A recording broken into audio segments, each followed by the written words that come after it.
কর্মীরা। চুক্তি অনুযায়ী টাকা না পেয়ে বিএনপির নেতাকর্মীদের ওপর ক্ষোভ ছাড়তেও দেখা গেছে কয়েকজন কর্মীকে।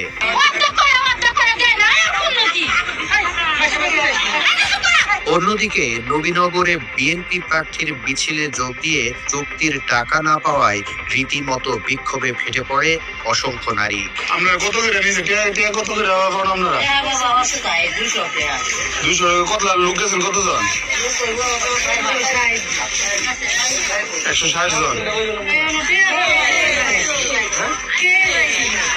রাজনৈতিক কর্মসূচির বাইরে প্রেস ক্লাব কিংবা ঢাকা বিশ্ববিদ্যালয় এলাকাতেও টাকার বিনিময়ে যে কোনো মিছিল মিটিং এ অংশ নেওয়ার কথা অকপটে স্বীকার করেন আরেক কর্মী। মিছিল মিটিং করো, তারপর 100 টাকা করে পাও। আমাদের প্রেস ক্লাবে থাকে এখানে 80 জন, ওখান থেকে 10 জন 20 জন কর্মী নিয়ে আসে।